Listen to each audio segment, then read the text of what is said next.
क्योंकि मैंने कोई चोरी नहीं किया, डाका नहीं डाला, भ्रष्टाचार नहीं किया, झूठ नहीं बोला, तो सीबीआई, ईडी, इनकम टैक्स मेरा कुछ नहीं बिगाड़ सकती। झूठे मुकदमे, जेल मेरा कुछ नहीं बिगाड़ सकते। मैं डॉक्टर बाबा साहब अम्बेडकर, सर छोटू राम और सरदार भगत सिंह के मानने वालों में से हूं। मैं जेलों से नहीं डरता हूं। गुरुद्वारों की तरफ आंख उठा के देख ली तो इतिहास याद रखेगा कि तुम्हें बचाने वाला भी नहीं मिलेगा। कोई इस बात को याद रखना। कमजोर समझते हैं हमें, हमारा इम्तिहान ले।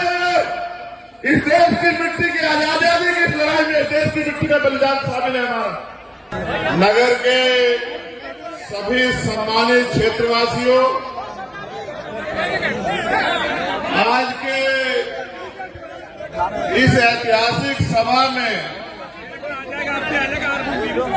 पहुंचने पे, प्यार देने पे मैं आप सभी का बहुत बहुत धन्यवाद करता हूं।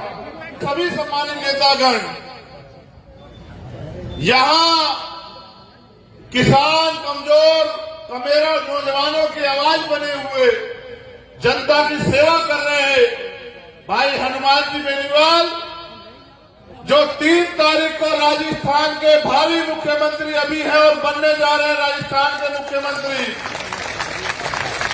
मेरे बाएं हाथ तरफ खड़े नदवई से हमारे प्रत्याशी भाई विजय चौधरी जी, और मेरी दाईं तरफ खड़े नगर की सभी सरदारी की सेवा करने वाले भाई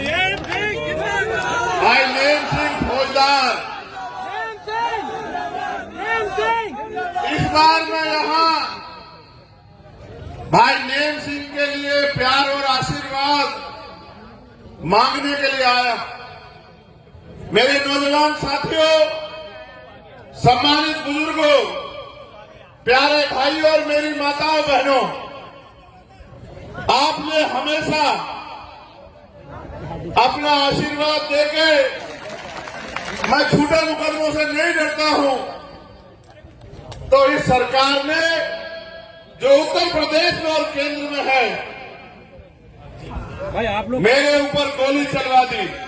बार बार खड़े बैठ नहीं जाते आप। 3 दिन का जख्म था मेरा, और भरतपुर में हमने रैली दी हुई थी 1 तारीख की। डॉक्टरों ने मना किया, सब साथियों ने कहा कि जान के साथ खिलवाड़ मत करो, ये जख्म पक जाएगा, कल आप रहोगे नहीं तो फिर कैसे लड़ोगे लड़ाई।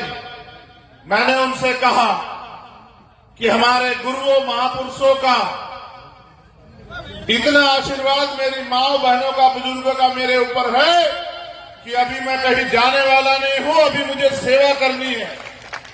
7 घंटे खून बहता रहा एम्बुलेंस में और मैं भरतपुर आया।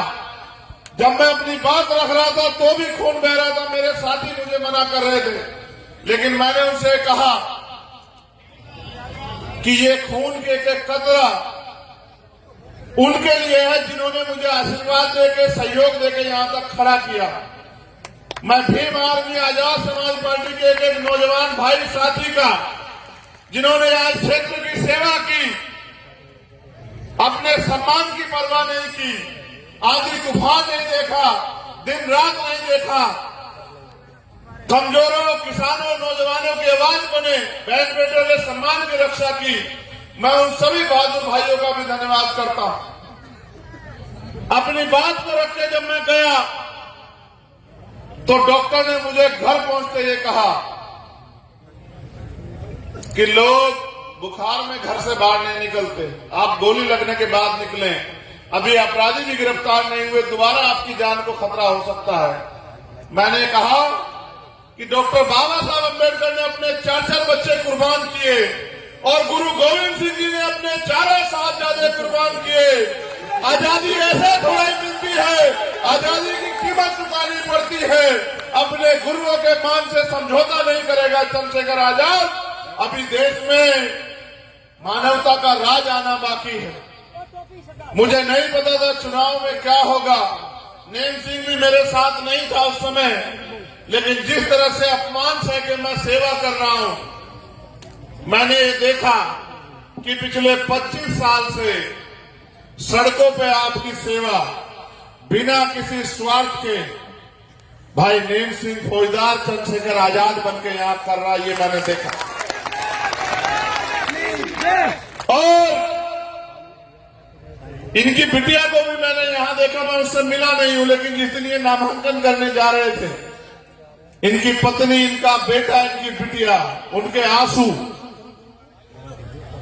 उनका दर्द, समय कम था, मैं चाहता तो किसी और विधानसभा में भी चला जाता। मैंने कहा चाहे कुछ हो जाए, मैं नेम सिंह के लिए वोट की अपील करने के लिए अपने लोगों से जरूर जाऊंगा, चाहे कुछ हो जाए। आप ये जानते हो, आपने मेरा संघर्ष देखा, मैं किसी मुख्यमंत्री का बेटा नहीं। मेरे पिताजी प्राइमरी स्कूल के हेडमास्टर थे और उन्होंने मुझे जिंदगी में सिर्फ सिद्धांत दिए, संस्कार दिए, और उन्होंने मुझसे कहा कि पैसे वाले लोग अगर गरीबों के हितैषी होते तो कोई देश में गरीब नहीं होता। चंद्रशेखर, वो दिन है और आज का दिन है 2013 11 जनवरी, और आज 2023 चल रहा है। मैंने कभी पीछे मुड़ के नहीं देखा। मैंने 16 महीने जेल काटी।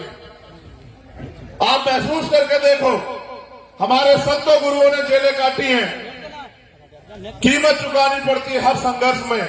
16 महीने 10/6 की कोठरी में मैंने एक दिन इस बात के साथ गुजारा कि जो अन्याय मैंने सहा, और जिस अन्याय को मैं देश भर में देखता हूं, अगर बाबा साहब के सपने को उनके सपने को पूरा करने के लिए 1 इंच भी योगदान में दे जाऊं तो मैं अपने जीवन को सफल मानूंगा।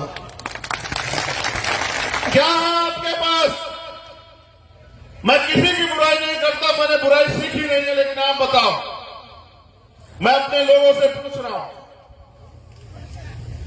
आपने कभी भाजपा को वोट दिया, कभी कांग्रेस को वोट दिया? एक और दल है, वो भी हमारा दल है, आपने उसको भी वोट दिया। आप उनको वोट देते हैं, उनके विधायकों का ये नहीं पता कि वो 2 दिन के विधायक होते हैं, उनके 4 दिन के होते हैं। आप उनको वोट देके ताकत देते हो, वो कांग्रेस बीजेपी का हिस्सा बन जाते हैं। आपके हिस्से में क्या आता है बताओ? वो वोट आपके लेते हैं और अपने निजी स्वार्थ में तलवे जाके भाजपा कांग्रेस के चाटते हैं। आपकी तरफ आपकी बात सुनते हैं क्या कभी? इसने सेवा की, कांग्रेस की, भगा दिया। इसने भाजपा की सेवा की, भगा दिया। सेवा किसके लिए की? नगर की जनता के लिए की, नगर के लोगों के स्वाभिमान के लिए की, गरीबों के हक अधिकार के लिए की। अगर आप इसकी पैरोकारी नहीं करोगे, आप इसको ताकत नहीं दोगे, तो ये इतनी ताकत में कैसे आ पाएगा लोकतंत्र में कि आपके बच्चों का भविष्य तय कर सके? मैंने इससे पैसा नहीं कहा, मैंने इससे कुछ और नहीं मांगा, मैंने इससे सिर्फ एक वफादारी मांगी और ये कहा कि मैं चाहता हूं कि भाजपा कांग्रेस के राज से मुक्ति मिले। आरएलपी एसपी गठबंधन, आप पता करा के देखो। मेरे लोगों, आप पढ़े लिखे, फोन आपके पास में उठाओ और पूछो बांसुर में कौन जीत रहा। आप पता करके देखो, पूछो विराटनगर में कौन जीत रहा, पूछो दौसा में कौन जीत रहा है। आपके आशीर्वाद से आपका बेटा, जिसको लोगों ने अपमानित किया, आपके आशीर्वाद से, आपके संघर्ष से राजस्थान में इतना ताकतवर होने जा रहा है कि आने वाली सरकार आजाद समाज पार्टी आरएलपी के बिना नहीं बनेगी। मेरे लोगों,